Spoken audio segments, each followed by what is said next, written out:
Jodi Wachspress. Do it again. Do it again. Welcome, Jodi. Thank you. It's so nice to have you here. So much fun. We were just saying before how we've known each other for 25 years at least. Yes. And as a matter of fact, you and Josh were the first people that invited us for Shabbat when Really? Joe and I moved to Modin. That's so funny. Yeah. We're so nice. Yeah, you were. And it makes a huge impression, even though that period of time was, pretty short. I still remember all the people that we started out with there. It was a very significant period. It was a core group. It was such a good group. Yeah. And on that note, I just want to acknowledge the fact that you have a recent loss, that you lost Josh. And, my condolences to you and the family. Thank you. And we all really loved him. I know. And he made a big impression on me with his smile. Yeah, that's his trademark. Signature. It's his signature. Right? I'm a big fan of smiling. Yeah. And I think about him often. And it's, a person from the mark that he leaves on the world. Yeah. And whenever anyone thinks of him now, they smile. Yeah, it's true. Besides Besides me, I cry, but that's okay. I know. I'm sorry. Of course, you cry. I smile too. I wanted to ask you how the experience you had with Josh affects you in your work. That's a good question because I'm a couples therapist, Right. a marriage therapist, a family therapist, and it's complicated. Like before 2 years ago, when life was normal-ish, I thought about it a lot. Like, how can someone help couples going through a divorce if they haven't gone through a divorce? How can someone help couples dealing with, or individual people dealing with any kind of difficult experience if they haven't gone through it? So the answer is you train for it, right?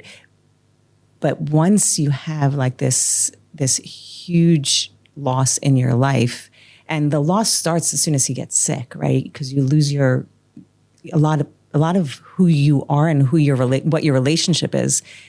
And it becomes really complicated to sit in the room with couples going through all different issues when you have so much going on for yourself and you sort of have to recalibrate.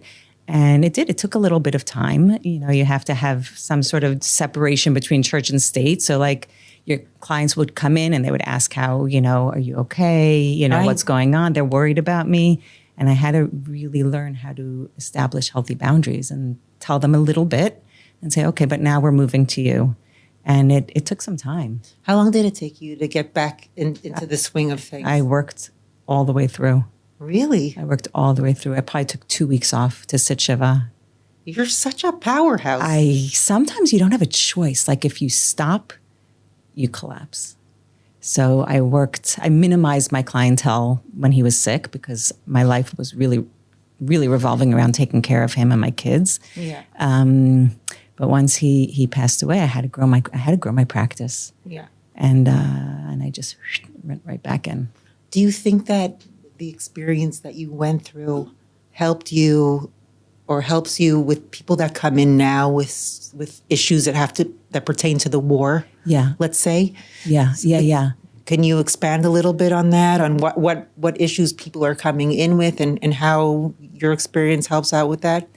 So I think, first of all, I have to be very careful because I can't project my own stuff, right? Okay. We can't have the transference and counter-transference in the therapy, in the session. Okay. But I think people feel like what I have to say holds more water because they know that I've gone through a horrible loss. Right. They know that I've had to deal with this in my own personal life, so they can feel respected by me.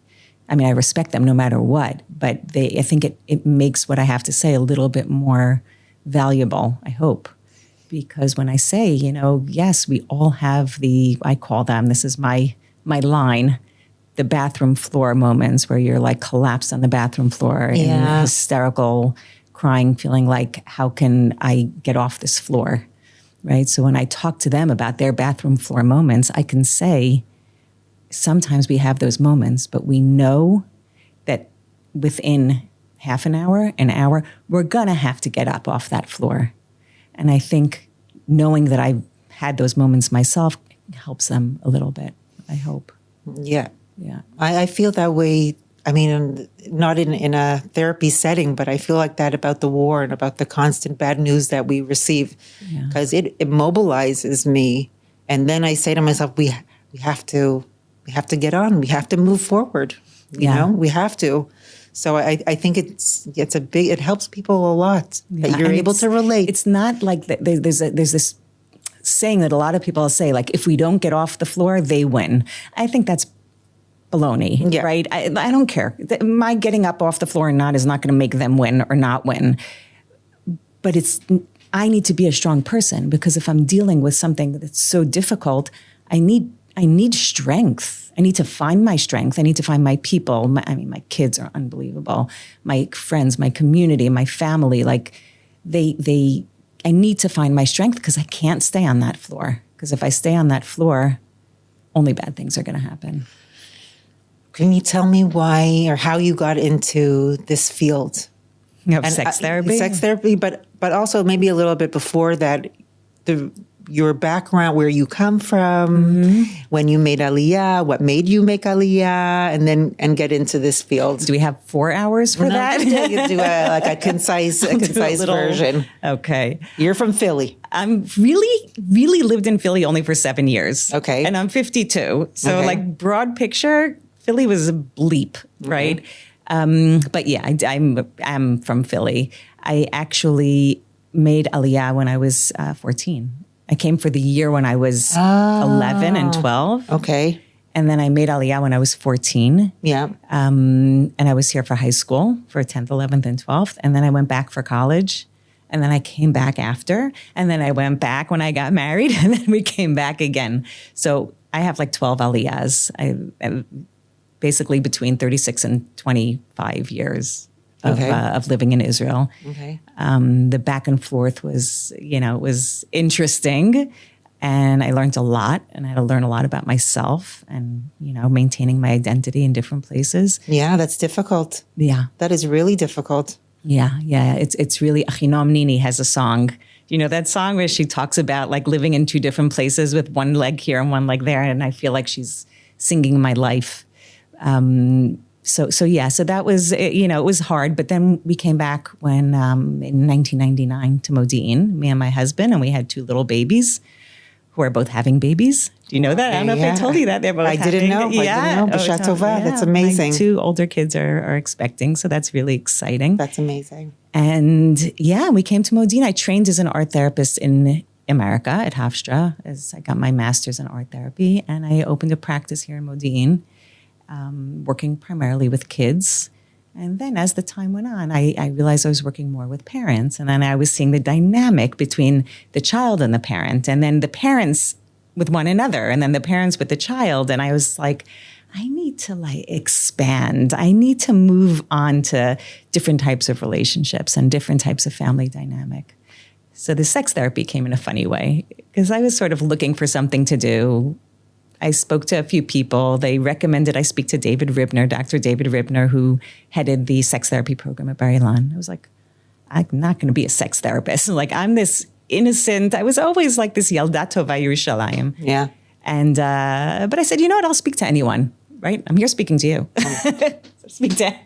So I went and I met with him. And after an hour of meeting, he said, I'd like you to be in my program. I said, but I don't really qualify. I have a master's in art therapy. I don't have he's like, it's okay. I want you in my program. I think he really wanted, at that time, it was about 15 years ago, so I was a little younger then, religious sex therapists. And he saw something that he liked, and that was it. I went downstairs, I called Josh. I'm like, guess what? Guess who's becoming a sex therapist? Yeah, take a deep breath, because how did he take it? He was like, great. he was just like, great. This sounds great. Yeah. And it was a huge commitment, because it's going back to school.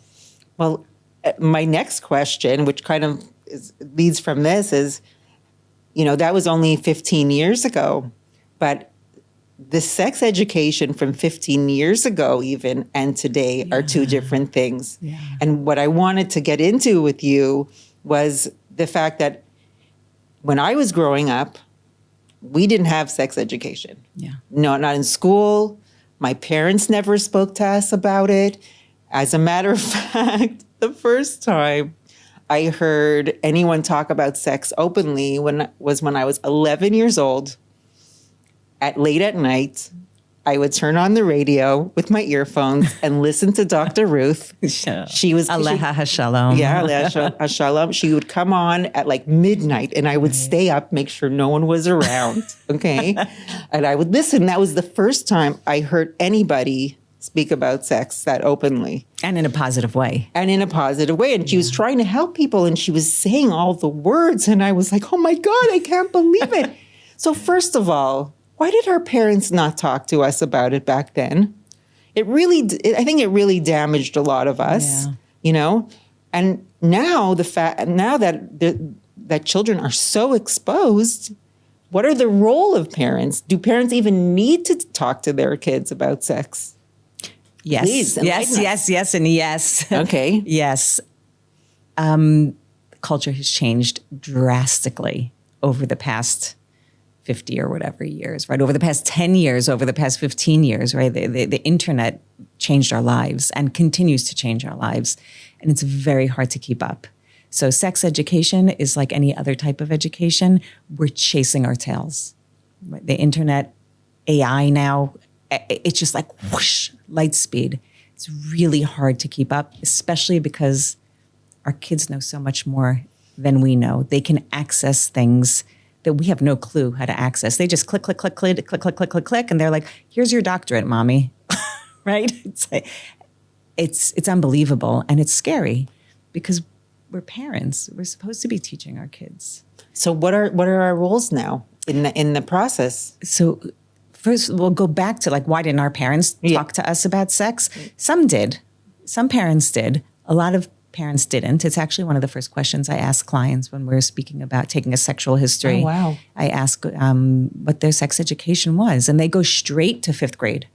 I would say 99% of the people will go straight to fifth grade. Religious and not religious? Yes. Okay. Because in fifth grade, sometimes in seventh grade, maybe when we were younger, it was more seventh grade. Nowadays, it's fourth and fifth grade. So that already gives you a picture of how things have changed.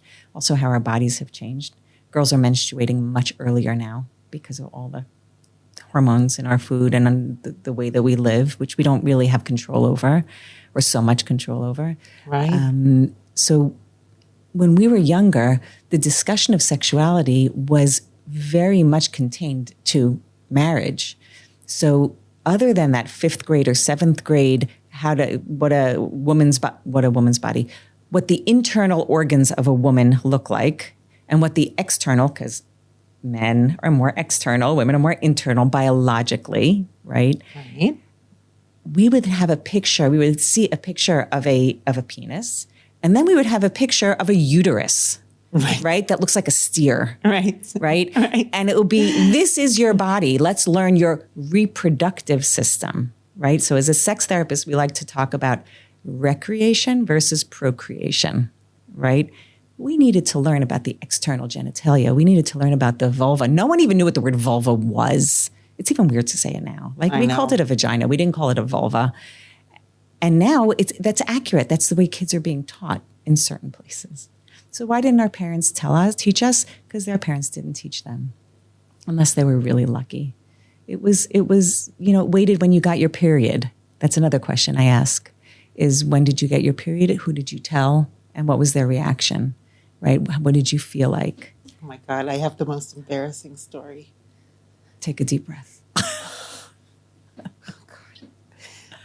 First I told you that my parents never gave me any sex education. Yeah. My mother never even told me what a period was. Wow. I found out after I got my period what it was, and I was so torn up about it. I remember I was in Toronto. It was winter. I was taking a bus for a half an hour in the snow. I get to school late, and I'm just like, I don't even know what to do with myself. I don't even know how to take care of myself. And I was just really upset. I got to school, and my teacher got really angry at me that I was late. I had to call my father to come pick me up. No. And he took me to the doctor. And the first question the doctor asked me, have you gotten your period yet? And in front of my father, I had to say yes yesterday. Oh, no. And it was the most embarrassing thing yeah. ever. It was so embarrassing. Yeah. And I made sure that didn't happen with my kids. With your kids. That's one thing we've learned about. Yeah. We've learned. And it's not knowing about a period can scare the bejesus out of a girl. Because she can think that she's dying. That she can think that she's like, where's this blood coming from? But it's so embarrassing because it's coming from like in my underwear. And so who am I supposed to tell there's blood in my underwear? I didn't know how to ask. Yeah. I didn't know who to ask about it. And I didn't know what was happening to me. I was so emotional and whatever. Yeah. Okay. Yeah. But there are a lot of stories like that girls are just surprised and they don't have preparation. So some of the lucky ones, they have moms that were moms or sisters. My cousin taught me about, we laugh about all the time because we work together. My cousin Nechama Goldman-Barris, she's a Yoetzet Halacha. She's a Kala teacher. She teaches all about, she's a sex educator. And she taught me, I was 5 years old in kindergarten and she was in second grade. We were at our Bubby and Grandpa's basement, like having a sleepover. And she just told me what she learned about when she was in second grade. But we laugh about it a lot because now we both are in the field of sex education. And I'm a sex therapist and she's a yoetzet. And so I really learned from her. But my mom gave me, she gave me some information about it. It still doesn't necessarily prepare you. And that experience of how the other person reacted is very important. Yeah. Because that's how you could be scared, but then you speak to someone and they love you and they explain and they, some people celebrate. Let's go for ice cream. Yeah. Yeah. So that has a really big it could impact. change the trajectory of your sexual life. Yeah. It really has a huge impact on you. Yeah. So with that being said, at this stage when girls don't need to ask their parents about sex, they can just look it up about getting your period. They can just look it up online. What is the role now of parents? The role of the parents is the container and the personalized educator, right? So first of all, when you read anything on the internet, you can go anywhere with it, right? You click on one thing, it brings you to one site. You click on something else, it's all over the place. You go on Facebook groups. Yeah, and Facebook groups, I think can be wonderful support, but they also can be very, very difficult because you can go on a Facebook group and it can be people that suffer from painful menstruation. And then all you're hearing about is painful menstruation because people that they're not on that group. So you don't have the balance, right? So a parent's role is to guide and to contain and to give personalized information. Your child, right? They're hearing all different things. You want them to be able to speak to you from a young age before getting their periods, from the moment they're born, the way you change their diapers, right? If every time you change their diaper, you're like, oh, yuck, this is, or if it's like, okay, let's clean you up and now you're nice and clean and look at this pretty stretchy I'm putting on you. I don't know what, and when you bathe them and again, I'm not saying you have to talk to a 3-month-old about her genitals no, just be a mommy, like be accepting of all of your child so that when they have itchiness or when something hurts, they can come and they can say, mommy, this, my arm is itching me, right? They can also say, mommy, my vagina or my vulva is itching me, right? And they can feel that it's okay. It's okay to say it. So that's when sex education starts. Yeah. So it's not at a specific time. No. It's incorporating it into your affection for them and just to have an open dialogue. Yeah, normalizing so that when the changes start happening, when you hit puberty, they'll feel okay. Your child will feel okay. My kids always felt okay. See, so you know what to do. I mean, and it was hard because I have 2 boys. Yeah. I have 4, Dayna. I know, but I didn't have a man at home. Yes. So I had to explain them about the male side of the story as well, which was a little bit more complicated to do. Yeah. But I guess I'm glad that they felt, comfortable enough to come and talk to me about it. Yeah. And It's all about your relationship with your kids. Yeah. You want them to feel that they can talk to you about anything. So they can come and talk to you about the fact that someone, sitting next to them in class was I don't know, had lice. We had that one. It's like, Mommy, the person next to me, she literally has lice crawling up her neck. And what do I do? And how do I handle like an uncomfortable social situation? If they feel comfortable doing that, and they feel comfortable telling you about their successes and their struggles, then they're going to feel comfortable talking to you about sexuality also. Yeah. So that our role as parents is to educate. You want to find out what the school is teaching, how the school is teaching. And, a lot of times the Chalamish programs or the Mishpacha, whatever it is here, you want to look at it. You want to see what your kids are learning. It's okay to say to them, this is going to be a weird question, but I really want to understand what you're learning in your, Chalamish class. Do you feel comfortable with it? Are there questions that you have? Even if... Should you be checking in on your kids? I think it's a good idea. I think it's a good idea because sometimes they'll learn something. Sometimes they'll learn something and it's completely like unhelpful. I remember saying to my daughter when she was in 11th or 12th grade, I'm like, learn it for your bagrut, then forget it, and we'll talk about it. Oh my God. Yeah. There's some wackadoodle things that were in there. But having that open line of communication, also about the way that they feel about their sexuality, the way that they feel about other people's sexuality, any kind of, just open the door. It's hard for me. Yeah. Because I come from a very conservative background when it comes to sex, even though I'm not a conservative person at all. And me finding the balance between my approach and their approach there's a very big part between that. And that's something that I'm really, I struggle with. I'm starting to get more of control over this situation. But I wanted you to address that also. The conservative notions that we've had about sex, how we've learned to sex ourselves, and what our kids are exposed to now. How do we bridge that? Yeah. Especially when you have older kids who are sexually active, and it's like, and you would have never had sex in your parents' house, ever, and it's such a huge contrast. Can you address that? Yeah, I need your help. I'm here for you, Dayna. The first thing is it's okay, and it makes sense that there's a huge gap. It's just life. Whenever I struggle with things that are happening in the world and this crazy pace that our lives are going at, I think about my grandmother. I talk about her a lot, right? We were in her house when we had our sex talks. But I think about my grandmother. She lived until 106 and a half years old. Wow. She was born in 1909. She saw 2 world wars. She saw Vietnam. She saw this Hakamat Hamdina. She saw everything. So I try to think about her and I try to realize we're not so special. Her parents lived in a farm, right? Her father used to bring her eggs that the chicken just laid for her to get energy and protein. I don't know what. And when she died, there was the internet was already up. Look how much she's seen, and she survived it, right? It was okay. It's okay that there's change.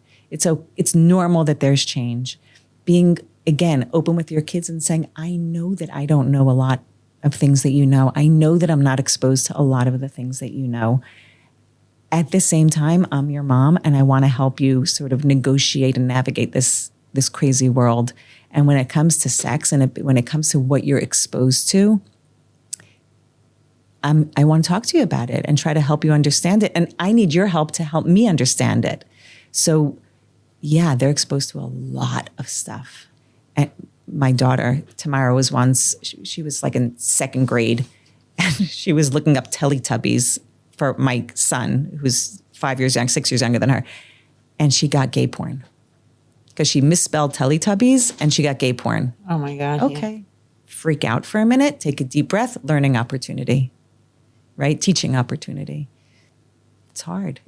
Again, we have to create our own boundaries. We have to let our kids know this is what we're comfortable with in our home. This is what we're not comfortable with in our home. And we give them the choice. It's hard. It's very hard. Can you tell me what the craziest issues? I was looking at your face. I'm like, what question is coming next? This is going to be fun. I'm dying to know what the craziest complaint that someone has come to you with. Yeah, I've had. If you can, in general. Yeah. So first of all, anyone that I talk about, it's no one real. Like Okay. it's a compilation. Okay, fine. right. Okay. So I'm not going to be like super specific Go on, because Jodi, I want the here we juice. go. Here we go. I had a client once that thought that he was asexual and was clearly not. But understanding what asexual means was complicated for him. So he was wanted to come to me to help him deal with the fact that he's asexual and understand how he can, go into the world with it. And I explained to him, dude. What did he think asexual meant?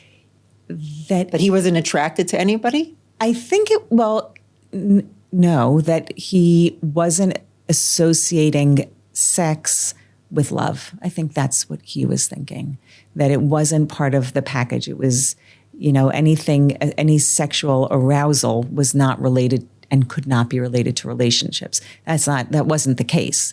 But it was really interesting working with him. This was probably about 15, 20 years ago, right? And 15, because I've been 15, 16. I've been in the field for 16 years now, I think. So I guess maybe it was a little bit less than that. And it was so interesting because as a sex therapist, it's important to accept to hear their experience. So even if in my mind I'm thinking like, this is not what asexuality is, that's what he was experiencing. So that was an interesting case. And it was really fun. It was fun. It was exciting for me to be able to help sort of re-educate, help him unlearn and then relearn and then connect to his sexuality. So in a situation like that, how many sessions does a person need? Yeah, that takes some time because it's really, you need to unlearn. And first you have to share everything. You have to become comfortable talking about sex. Right. It's hard, right? Even nowadays, for kids nowadays. This person was probably in his 30s or something. And again, I'm not giving accurate information. It's okay. But the topic, the concept is accurate. So it's a lot of years of seeing yourself in a certain way and then having to realize, wait, let me reconfigure my understanding of myself.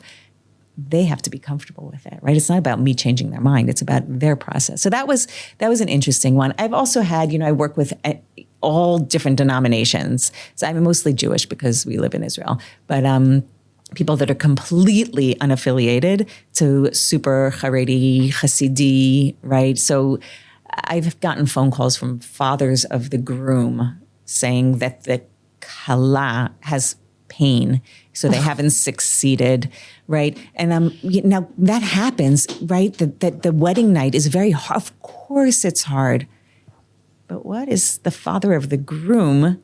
But then I have to understand, I have to accept different cultures. Right, but why in a situation like that, wasn't there a preparation?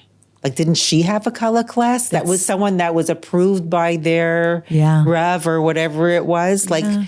That's another thing that bothers me is there's this gap of when a woman or when kids go through puberty to their marriage, there's no information given, especially in the Gizra of Haredim or super religious, unless they have internet and they're able to access it on their own. Or really connected parents. Yeah. I worked with a Haredi young woman, and her mother taught her all about sex. Her mother taught her everything, and she made sure, she actually told me, she said there are two different kinds of kala teachers in this ultra-Orthodox community. She said the kind that recognize female pleasure and the kind that think it's not even, that they don't even know it's a thing themselves. She said, and it's so important to find the kala teacher that's going to teach about female pleasure. Yeah. It's not just about what I call colors.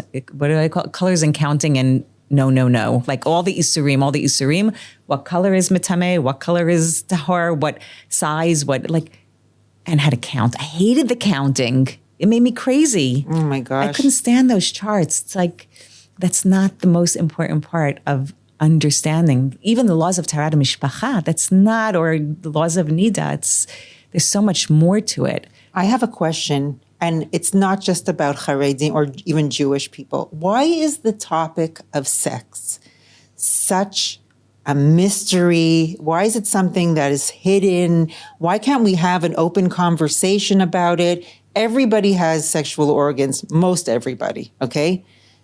Everybody does it at one point in their life, hopefully, right? Why is it a conversation that has to be done in secret? Yeah. It's history.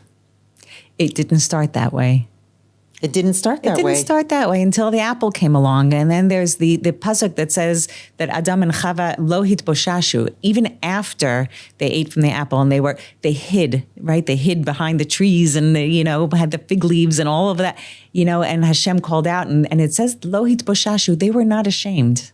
They weren't ashamed of their nakedness then. They did, though, start sewing up those fig leaves. So there's a tremendous cognitive dissonance when it comes to sexuality. And that's because it's very personal. It's having a sexual relationship is one of the most vulnerable relationships and activities that someone can do because you're literally naked, right? You're bearing your soul. You're connecting with someone on an intimate, that's where the word intimate level. And intimate things are private things. We don't talk about them with everyone because they're private and they're intimate. So we have to create some sort of a container for that. And then what happens is people start to get confused between privacy and secrecy. Secrecy is shh, I'm not talking about the little secrets that kids tell each other that's fun and giggly. Secrecy is generally about something that you don't want, that you feel ashamed of. Right. Right? And we know from Adam and Chava, lo hitboshashu, they weren't ashamed. We don't have to be ashamed. But we've gotten confused between secrecy and privacy. Privacy is related to respect. Privacy is related to respect. Yes. Having respect for yourself. Yeah, for yourself, for the relationship, for the process. You respect something that you keep private. It's yours.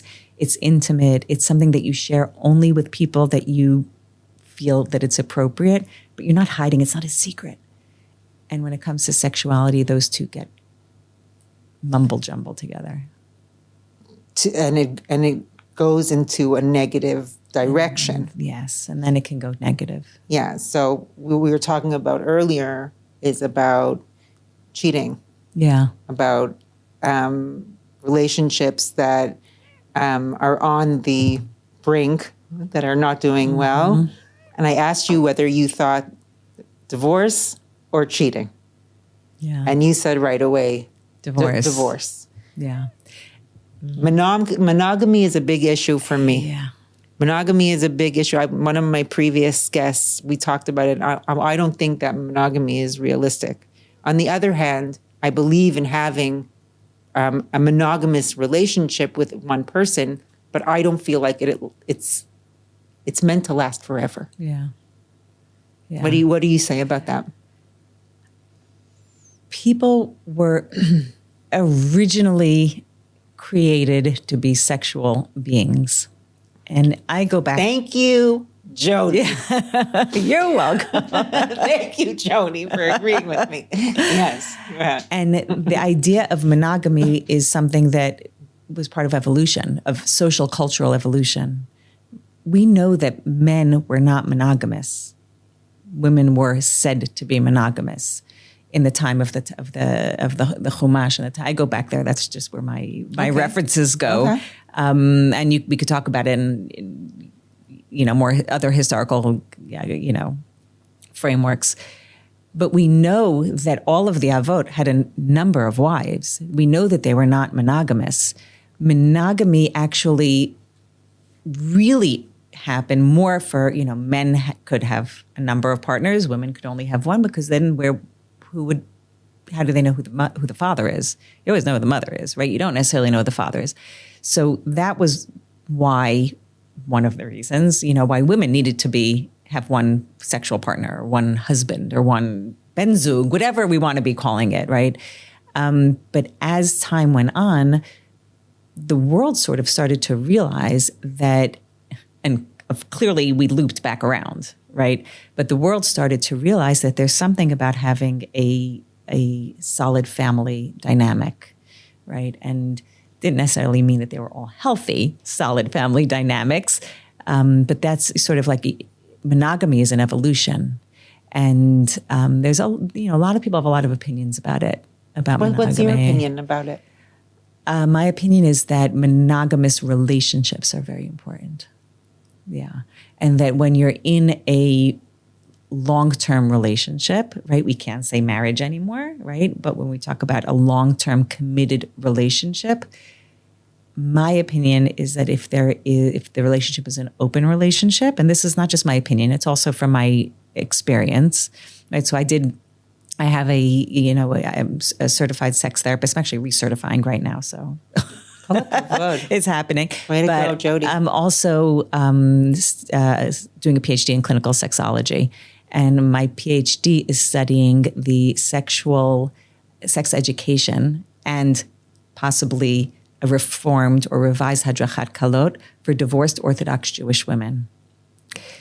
And the premise is that so many of us had the kind of sex education that you're talking about, that we learned about colors and counting and isurim, and we didn't learn about pleasure. And then we experienced relationships that, if it's a divorced woman, clearly maybe the sex was great, but the relationship clearly didn't, was decided that it wasn't the right thing. So there's a lot that gets wrapped up in it. So there's a need, or what I'm exploring is the need of a revised sex education for women that are going into a new relationship or a new marriage. That's how I had to define it. This is post-divorce. Post-divorce, right? Pre-remarriage. Okay. Right. So what I'm looking at is if we need to have a new Hadrachat Kalot Perek Bet, right? Yeah, but it has to be for both the male and the female. I was going to say it's both. Hopefully the woman knows about pleasure of her own body, but a man doesn't necessarily know how to take care of a woman. I will not agree with you there. Well, I can say from my experience, but many women don't have I haven't been the michlol. Yes, many women don't know about their own pleasure. Really? Many women will be in relationships where they felt that they can't ask for anything, because that's actually something that a lot of women were taught. Is this religious or not religious? So in a lot of Kala classes, women have been taught in the past, and still nowadays, that they can't ask for sex, that they can't initiate sex. Right. That there's this halachic piece that's very misunderstood, not by everyone. Thank God we have Nishmat, we have Matan, we have the Eden Center, we have all of these wonderful women's learning programs that are coming to help us really teach about sexuality in a healthy way. Unfortunately, it hasn't gone viral yet. But a lot of women, even women that have been married for quite a while, do not understand how to pleasure themselves or how to teach their partner to pleasure them. It's a big issue in relationships, speaking up. Yeah. Huh? Yes. Speaking up is a huge, huge issue. And it's hard because of that secrecy, privacy business. Right. This is the way we were brought up. And all of a sudden we get married and we're supposed to be talking about this stuff. Yeah. But I don't know how to. I never practiced talking about this stuff. Yeah. So I'm embarrassed. I'm even embarrassed in front of my husband, who I'm choosing to share my life with. Right. I don't feel comfortable saying, not me, I'm saying in general, right? I don't feel comfortable saying this feels good or that doesn't feel good, or maybe a little bit stronger, maybe I don't feel comfortable with it because I might not even know about my own body. May not even know it. Right. And that can go on and on and on. And then women, as they get older, start to think, now we're all exposed to all of everything on the internet. We're like, wait a second, what have I been missing all these years? And I've had, if you ask about couples that have come to me and individuals that have come to me, I've had many, many brave women that come to me and say, please teach me about female pleasure. Because I saw something on their own, TV. they come to you? Yes. Oh, wow. I want to give them like a What gold ages? star sticker. All ages? 20 to 60 I've had. 65, yeah. Probably not over 65, Can you but yeah. imagine going 65 years? Yes. Holy crap. Yes. I recently had someone come in, also a very, very religious person. Teach me. I heard that I'm supposed to enjoy this. Oh my God. Ay, Yeah. ay, ay, ay, But you ay. know what? Good, yeah, I good mean, for her. yeah, of course. Like, whoa, that takes a lot of guts. Anybody who wants to know about pleasuring themselves, please call Jodi. I'm going to send her link. Please do it now. Don't wait any longer. Sale runs out. Sale runs out. But I also have couples. Yeah. Couples that will come to me, and after talking about, we come to you, people come to me for communication issues, right? That's the big, right? If they're coming to me as a sex therapist, a lot of times it's about desire discrepancy, that one partner wants to be a lot more sexual and the other doesn't, right? Low, high, low, like it's all relative, right? But that's a big portion of my clients.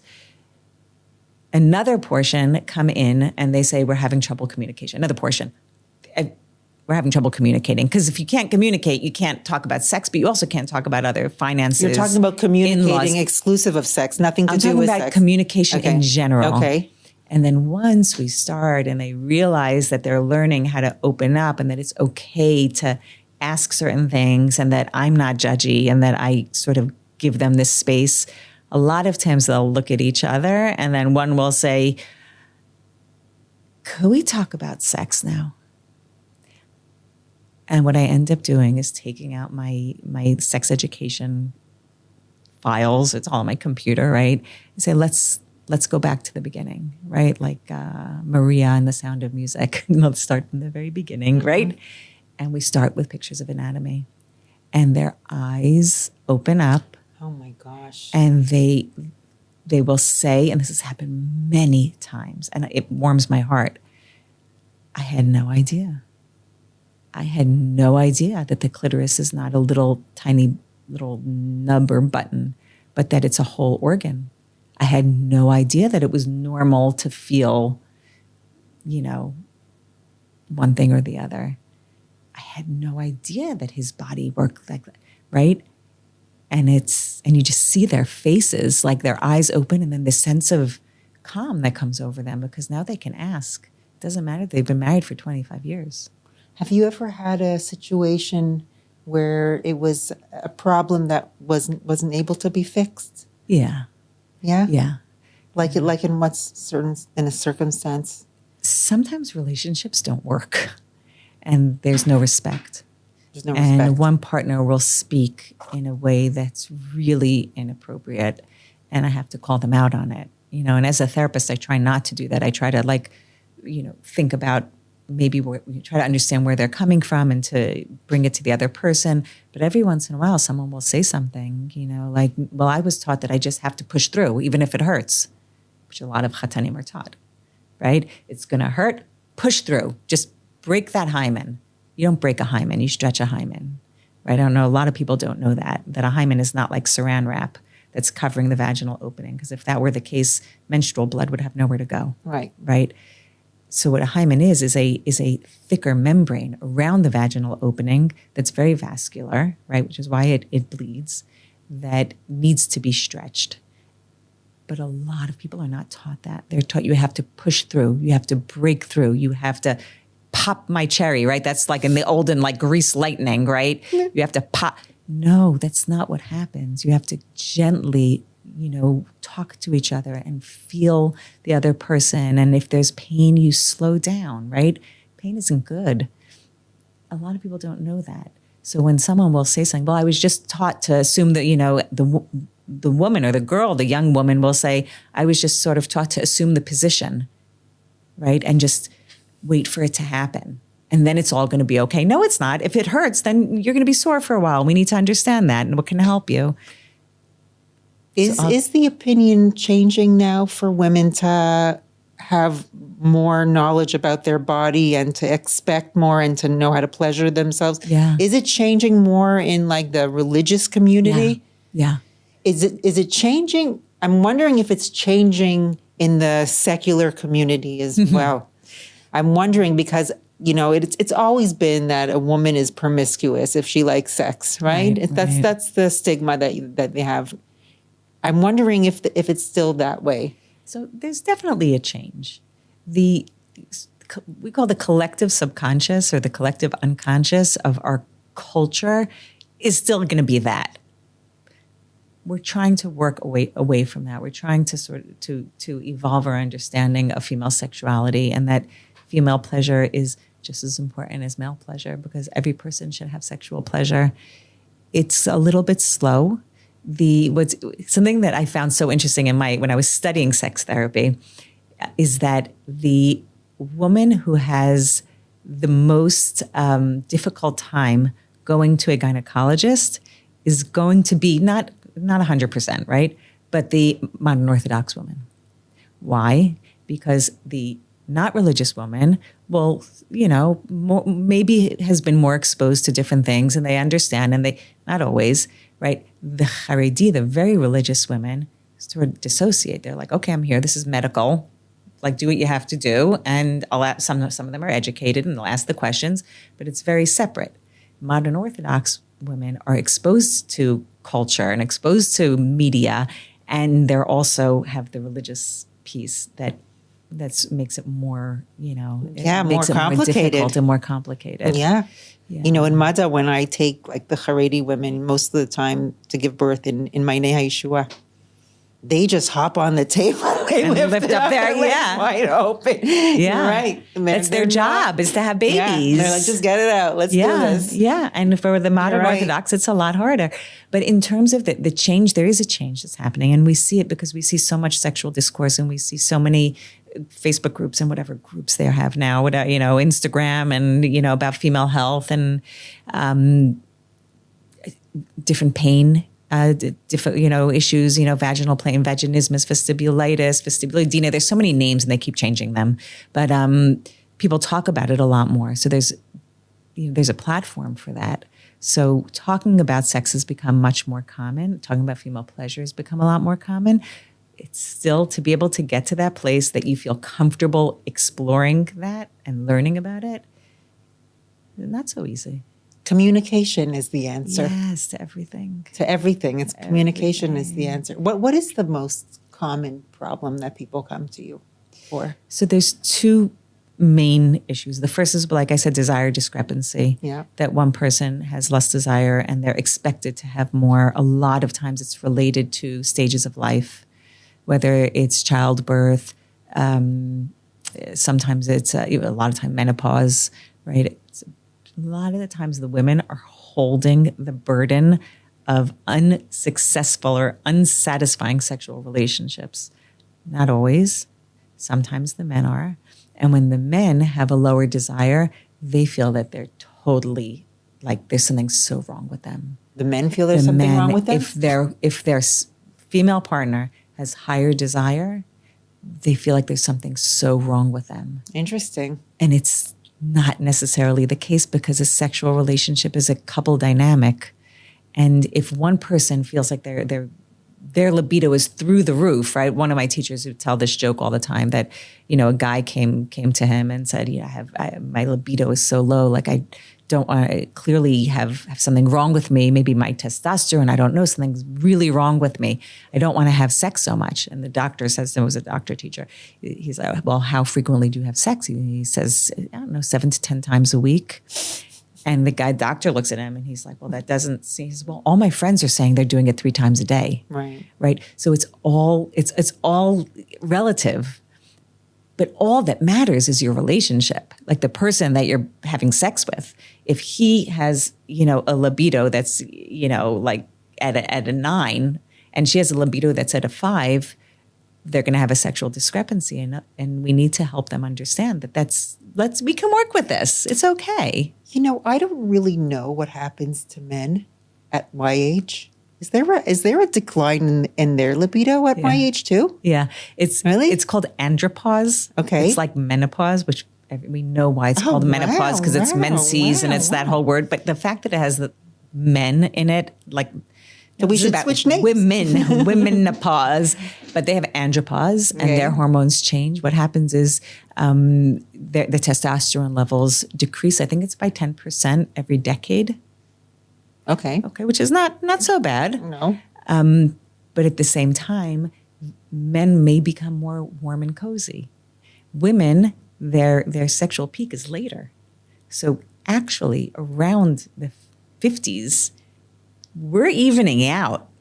And that's a great time. Oh, I feel great. That's a great I feel time. amazing. It's fantastic. I think that this age is probably the best one so far. It's a fun age. I agree with you. It's because it's like you really know yourself. Like finally you know, I mean, I guess things could change again, but it's like you're comfortable with your body. You know the ins and outs. You know what you like and what you don't like. You have more respect for yourself than you ever have. So it's like it's a win-win situation. Yeah. You know, you don't settle for things. If you're a self-growth kind of person. I guess I am. Yeah, I guess you are. I guess I am. Because women that reach their 50s and they feel like their life is, you know, they did their job, they raised their kids, and then, well, who am I now? I'm just beginning. You're just beginning. I'm so just beginning. Right? Yeah, this is I'm new opportunities. And you also have the ability to learn about things that you may not have had before. Because first of all, you don't have little kids at home all the time. You don't have to do bed and bath and bath and bed, dinner, bed, right? You have some more time. I mean, not that having adult children is such a walk in the park, but it's different. You have time to really say, I get to grow too. Yeah. And the men do too. Right? Men at our age, they also grow. Yeah. Yeah. You know, there are a lot of people who have issues that don't come to sex therapists, who really hide things and they don't talk about them. They repress them. And so I wanted to maybe ask a couple of questions from people that people who are afraid to ask would ask and would want to know. And the first population that I really was thinking about was there is an epidemic now of single women. You know, there's a lot of single women who would want to be married, you know, religious, maybe ultra Orthodox or whatever, who are going up in their years. And I worry about them also, you know, because, you know, first of all, in their heads, they're thinking that, you know, they're getting past their childbearing years or getting close to it. And I'm worried that they don't know about their own sexual pleasure and masturbation and premarital sex. So what would your advice be to that population, to women in that situation? Yeah, first of all, absolutely, that population is growing. Yeah. There's a lot more. You know, the percentage of divorce hasn't changed that much, but the percentage of divorce in more religious communities, and especially in Haredi communities, seems to be growing. By the way, it's impossible to get the statistics on that. I needed that for my dissertation. Wow. No one has it because in America and anywhere that's not Israel has different rabbanut in every city, and they don't pool it, which is such a shame because we need to know what's going on. We need to know what's happening in the Jewish world, and we don't. I mean, I must have spent 8 million hours trying to find that information. Wow. Yeah, and at the end, it's like, no, you're not going to have that statistic. So it is growing, and speaking to people from different communities, I was able to really learn that is the case. And women that are ultra-Orthodox see that their role in life is to have children. And once they finish having children, like, what's my purpose? So it is very, very difficult. What would I say to them if they would come to me? If they would come to, If they would come to me, or if they may be listening to a podcast. Hopefully they will. Yeah. What I would say to them is, first of all, good for you. Good for you for even opening your own mind and heart up to asking yourself this question. And I would recommend that they start to learn their own body and to do some anatomy and physiology And they can look that up. They can look that up even in medical. But in terms of halacha, let's say. Yeah, be more specific. In terms of halacha, masturbation, I know for men it's asur, right? But what about for women? Yeah, so for men it's asur, and it's one of the hardest topics for religious sex therapists to deal with, because there is such a clear contradiction between sexual health and what halacha is saying. And it's painful. It's very painful, and it's very difficult. And a lot of people live in shame because they do it. So many people live in shame. Right. And shame is the word. Shame is I'm a bad person. Right. They don't live in guilt. I did something that I'm not comfortable with. They live in shame. I'm going to be struck down, like something's going to happen to me because I'm doing this abominable thing. You want to hear one of the things that people, that is one of the most drastic things that people will say to me? Well, isn't it better to have sex with my wife, even if she doesn't want to, than masturbating? That's scary. Yeah. That's scary. Yeah. And even in the, and these are stories and things that I've read and heard from colleagues, that a lot of young men in the Orthodox, not all, right? I don't want to say this is probably just feel that it's better to have sex with someone non-consensually than to masturbate even outside of marriage. Jodi, that is a whole huge conversation right now. And we can't go into it right now, but I wanted to ask you about women. Yeah, we'll go back to women. Women, halachically. Halachically, there are different opinions for everything. Okay, right? Jodi's opinion. Jodi's opinion. There's a term that's called misalsilot, right? Okay. And that means female sexual pleasure. Some people say it's lesbian relationship. Some people say it's self-pleasuring masturbation. Officially, this is not an isser the way it is for men, because men have hashchatat zera, right? The zera is wasted. The seed is wasted. Now, by the way, in parentheses, what does wasted mean? Right? Recreation, procreation, both mitzvot, right? So what is wasted? But we can put that on the side. For women, there's no issue of hashchatat zera. So bi'ikaron, a lot of people will agree, a lot of rabbis will agree that it's okay. Is it something that's a mikubal, that's an accepted behavior, or is it seen as a dirty behavior, right? So that's, I like, even though this is a completely different universe, but it's like, your kids wanting to play basketball on Shabbos at the park. Well, it's not Shabbosdik, or ride their bikes. Is there an isser to play basketball in the park? Is it different to play basketball in the park or in your backyard? No, it's the same thing. But, right? So it's the way that we contextualize it. Women are allowed to explore themselves. And I like to use the word explore themselves, or I say self-exploration, self-pleasure, learning yourself. I don't like to use the word masturbation, because masturbation has it brings with it this negative connotation of doing something you're not supposed to be doing. Okay. Right? Okay.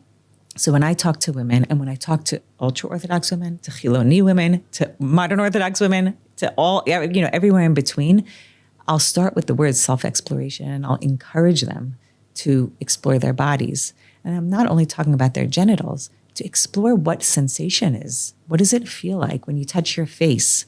What kind of touch do you like? Do you like a tickly touch? Do you like a stronger touch? Sometimes I give them silly putty, because I have my art therapy stuff. Mm-hmm. And I talk to them while they're playing with the silly putty, and I can notice whether they're digging into the silly putty with their thumbs, whether they're stretching it, whether they're stroking the smoothness of it.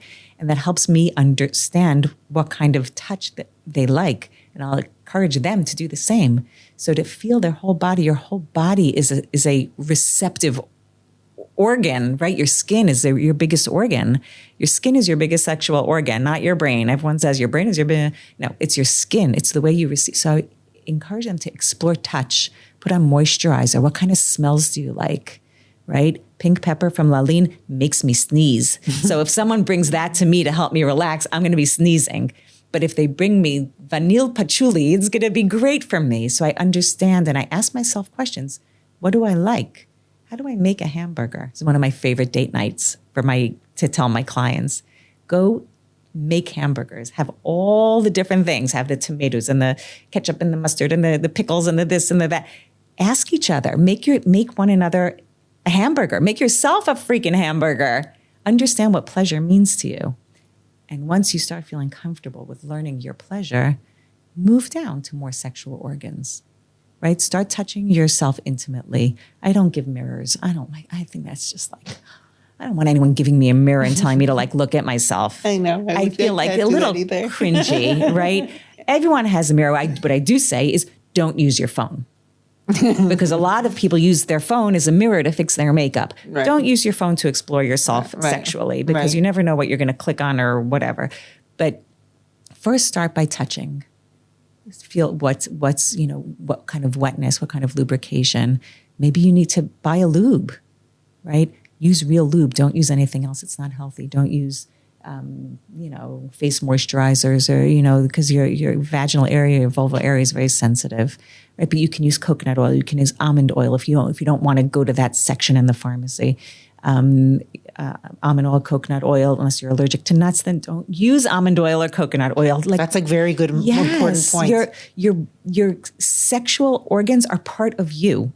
So if you have an allergy to nuts, your sexual organs are going to have an allergy to nuts too. It's all part of yourself. So that's how I would encourage women to explore. And would that advice also be applicable to couples also who were not comfortable coming to you? Yeah. To also like learn about their bodies separately and together. And then together. There's an exercise that's called sensate focus. In Hebrew, what's it called? Sensate focus, focusing on your sensations. Okay.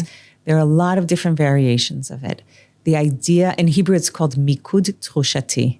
Okay. And the idea is that you start with massage, just your backs. You massage him, he massages you, she, whatever, you massage one another. And you really pay attention to what it's like to give a massage, what it feels like to your hands, what part of your hands are you using, right? How you want soft, you want harder, you want moisturizer, you want massage oil. And the receiver is thinking, what kind of touch feels good? How can I explain it in a positive way, right? Using only positive language. That feels really nice. If it doesn't feel nice, you say, can you move a little bit to the right, a little bit harder, a little bit softer, right? All positive. And once you Sensate Focus 1 is the back, and Sensate Focus 2 is more of the, the full body. Sensate Focus 3 will become, more sexual. And it's a great exercise. Oh, fantastic. Yeah. Thank you so much for all of the great advice that you gave today, and just like opening up my eyes to different things. And I wish you so much success. And I'm sure that a lot of people appreciate you. So thank you for everything you did. And thank you for coming here today. It's my pleasure. It was really so fun to have you. Thank you so much. Bye, everyone. Bye. Bye. Wow, went by really quickly. Yeah.